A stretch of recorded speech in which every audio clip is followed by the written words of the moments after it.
Am I the a-hole for picking up my sister when she didn't want to babysit and causing the parents to lose $250?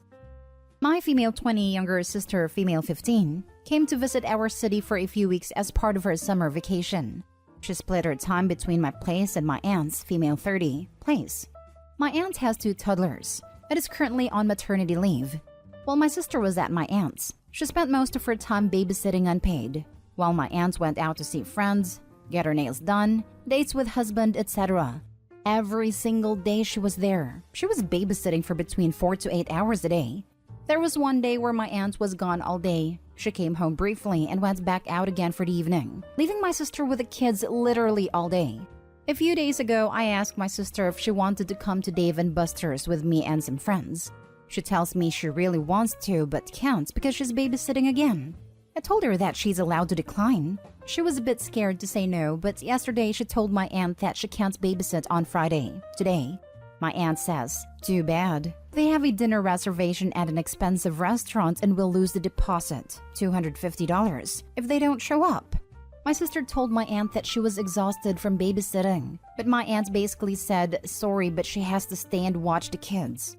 My sister was disappointed, but didn't put up any more fight. At that point, I decided to intervene and told my aunt I'd be picking up my sister on Friday, and that's the end of it. She sent me a whole bunch of texts after that, but honestly, I didn't reply or even read them.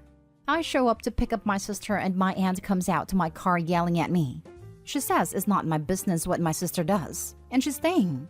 I ignored my aunt and saw my sister at the door and yelled over to her to come get in the car. She did. My aunt couldn't believe that she was actually leaving and started yelling at my sister too. My sister looked scared, but I told her to just get in the car. We drove away. They couldn't find a replacement babysitter last minute and ended up missing the reservation and being charged for that cancellation. My mom is with me on this and said I did good for getting my sister out of the house. But another aunt heard about the story and she told me I shouldn't have picked up my sister after aunt number 1 said she already has dinner reservations. She also said that I shouldn't have intervened and should have let my sister learn to stand up for herself. So now I am questioning if I should have let my sister stay there and learn a lesson in standing up to people or if I did the right thing. Am I the a-hole for picking up my sister and leaving? Now for the top comments. Not the a-hole. I'm glad your mom is on your sister's side. She should learn to stick up for herself? She's 15 and being taken advantage of by her adult aunt. You did the right thing. Edited to add, the person who needs to learn here is your aunt, not to take advantage of her niece. The mom could also file against the aunt for not paying the little sister for performing childcare. Do they realize that? Not the a-hole, and thank you for doing that. Your sister is not free babysitting and not at the whim of your aunt. Also, shouldn't your aunt be bonding with the kids? Not sure how long maternity leave is where you are, but even a year. I'd expect the mother to be with baby a little more. I know parents need breaks, but a whole day? Not the a-hole. 18 months maternity leave.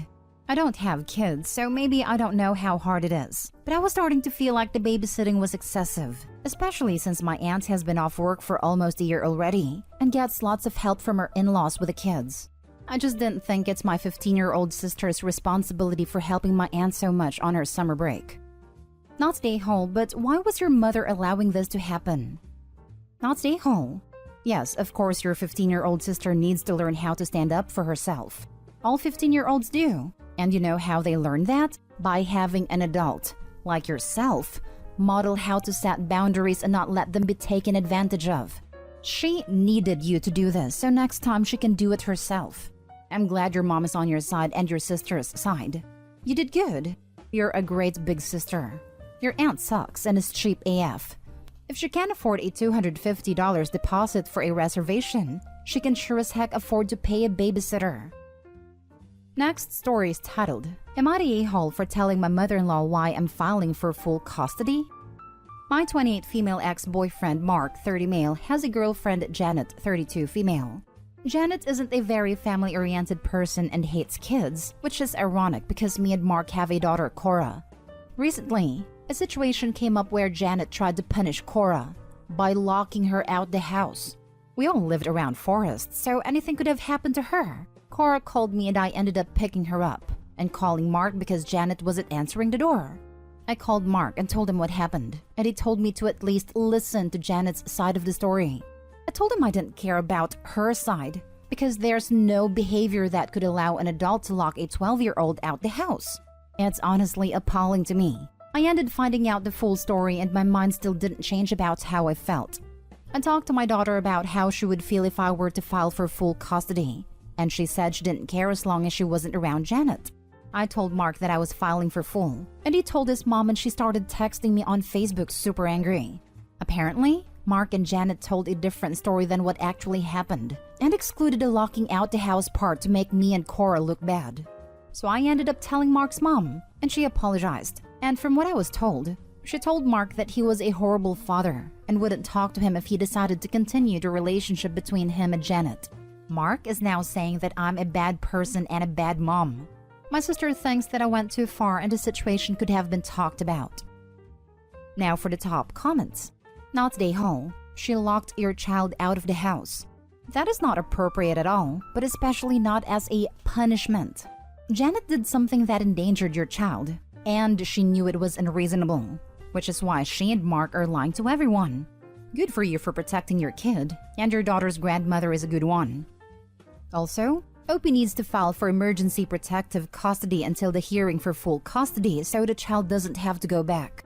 Not the a-hole. As part of the emergency protective custody, Opie should also file a police report. I'm not a lawyer, but how can it be legal for someone to lock a minor out of their home? My mother did it to me at about that age, except I was naked and it was January or February in Wisconsin, so cold and snowy. I started screaming for the neighbors, and she, being a former social worker, let me back in real fast. A few winters ago, someone in our neighborhood did that and a child passed away. Never lock a child out of the house, no matter the weather. It's horrifying that after being a social worker, she thought that was in any way appropriate. I'm sorry that happened to you. Not the a-hole. You're right, and this has nothing to do with where you live. There is no situation that warrants locking a 12-year-old out of their own home. Not ever. That's mistreatment/neglect. Period. And as someone literally old enough to be your mom, I'm so sorry, because that must have been genuinely terrifying for Cora and horrible for you to hear as a mom. It's one thing not to get along with someone or to have reasonable parenting disagreements, but I cannot imagine how frightening it must be to find out that someone to whom you have entrusted the safety of your child has abused that responsibility so egregiously. You don't need to like Janet or even get along with her or Mark, but you absolutely have a right to know that when Cora is at their home, she is safe. And she is not safe with an adult who thinks that it is appropriate to lock her out at the age of 12. You're right to file for sole custody. This is a safety issue. You are clearly not the a-hole. Next story. Am I the a-hole for saying my stepdaughter is not entitled to my late ex-wife or daughter's money? I am married to Ashley and our girls from previous relationships are both 17. My ex-wife was Sam. She and I were never a great couple, but we were great friends and great parents/co-parents. So we stayed very close after the divorce, and I was aware she had started saving for our daughter's future education. We had reached somewhat of a compromise in how to handle that. I did most of the spending on her adolescent activities and extras, so all her extracurricular activities, hobbies, and for the most part gifts that we shared, while she saved for the future in an effective way. I never knew how much was in the account until 2 years ago when my ex died. It was then I learned she had saved a hefty amount, and that aside for allowing for her funeral expenses, she had left money for our daughter to use as she saw fit outside of the college money. Ashley and I married 7 years ago, and at the time we had discussed money for the girls, etc. I explained I was not saving, but my ex-wife was. She had not started anything for her daughter at that point, and her ex was not saving either. So we started to put a little by when we could, but we were never able to save huge chunks at a time. After Sam died, money became a much larger issue. Ashley was upset to learn my daughter had a considerate amount more than my stepdaughter for college, and that she had money to spare. It only became a bigger deal this past May. My daughter told me she had decided to do community college in her mom's hometown so she could be close to her grandparents for a while, and could still follow her dreams. Ashley then brought up how some of that money could go to my stepdaughter. I told her no, that it was not our money. And even if she tried to suggest that it would be mine seeing as my daughter is a minor, I pointed out that it would be stealing to just take from her. And I had never contributed to that fund directly. And it would be taking my ex-wife's money. Ashley went off about Sam putting so much away when she knew our daughter had a stepsister, and how she was selfish to make her so much better off than her only sibling. I told her she needed to get over that, because Sam only had one child to think about, and it wasn't her job to think about my stepdaughter, or even any bio kids I could have had after our divorce. Ashley told me to think about my stepdaughter. I told her my stepdaughter is not entitled to my daughter's money or my ex-wife's money, whichever way she wanted to look at it. She asked how I could be so callous about her daughter's disadvantage. Am I the a-hole? Now for the top comments. Not the a-hole. Your ex-wife saved it for your daughter, not the stepdaughter, so she's not entitled to any of it. Those were my thoughts. Those are the facts. It's not even yours. It was saved by your ex-wife for her daughter. I think she would turn in her grave if you caved in and used some of it for your stepdaughter. Not the a-hole. Sam saved for her daughter. Her only daughter. Not for a stranger's kid who she had no responsibility for. Don't punish your daughter by taking away her college fund that her mother set up for her, just because your wife doesn't know how to make good financial decisions for her kid. I would never take from my daughter. I would also never expect Sam to have saved or given money for my stepdaughter. Mostly, I was just questioning my own handling of saying no and staying firm, whether I lack more care/compassion in this matter. You're definitely in the right. That money is for your daughter and your daughter only. You handled it well. Not the a-hole, but definitely explain to your daughter that it is her money left by her mother. It seems like she has a good idea of what she wants to do with it. Maybe talk to her about financial responsibility and all of that as well. I feel like your current wife might be the type to try and guilt your daughter into giving up some of the money or sharing. I don't believe my wife would go that far. I do believe this might not be over with her and me, but it will change our marriage incredibly if she continues to push for this. My daughter wouldn't share with her stepsister. Neither would my stepdaughter. The girls are not close and don't have a sisterly relationship. It's fine, but they are not each other's biggest fans. I also have the kind of relationship with my daughter where she would tell me if someone was pressuring her. Still, have the conversation so she's forewarned. Look at it this way. Did you expect your wife to pressure you as she has over all of this? Now for the last story. Am I the a-hole for taking my daughter and son away for the weekend without my stepkids? I have 4 children. 2 bio children who are 17 and 15 and 2 stepchildren who are 12 and 11. I was a widower when I met my current wife 7 years ago. My first wife had passed 3 years before meeting my current wife, and she was a single mom whose ex was not in the kids' lives at all. So they came to see me as dad, and I love them. But I admit my love for them did come at the expense of my kids somewhat. Something that only truly stuck with me recently when my bio children told me they were done with any and all family time, that we were not a family, that they wanted to go live with their grandparents in another state. I was shocked. I had thought I had done a good job of being there for them and providing them with a family. We talked. They explained how to them my wife and stepchildren were not people they loved and considered family, and that by never getting time with just me, they felt like they had lost their whole family, that they did not consider it family time when we were all together. My daughter told me she was pretty much ready to leave and had even tried to graduate early, but due to her learning disability, she was unsuccessful. It was a huge wake-up call for me. I had sat and discussed what was going on with my wife, and I told her I wanted to take my son and daughter away for the weekend, just the 3 of us. It wasn't until I got back that my wife told me my stepchildren had told her they were very upset, and she decided it was unfair that I left them behind and made them feel like they were less my kids. They never said anything to me before when I spoke to them, but when I got back they told me they felt it was unfair and that I should be their real dad too. I explained we could do something just the 3 of us, but that my son and daughter needed some time with just me.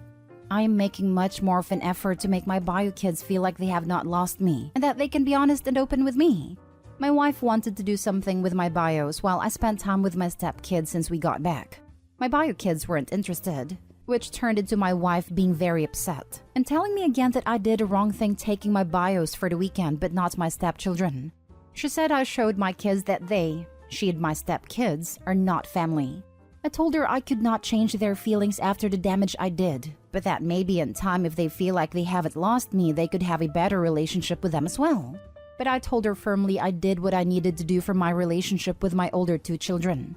She said it should never come at the expense of the younger kids. Am I the a-hole?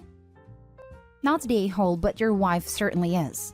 It seems to me that while you were gone over the weekend with your kids, she stirred a pot with her kids, and that is why they're now saying what they're saying. You absolutely did the right thing, OP, because if not, once they were able to leave, they would and go no contact with you.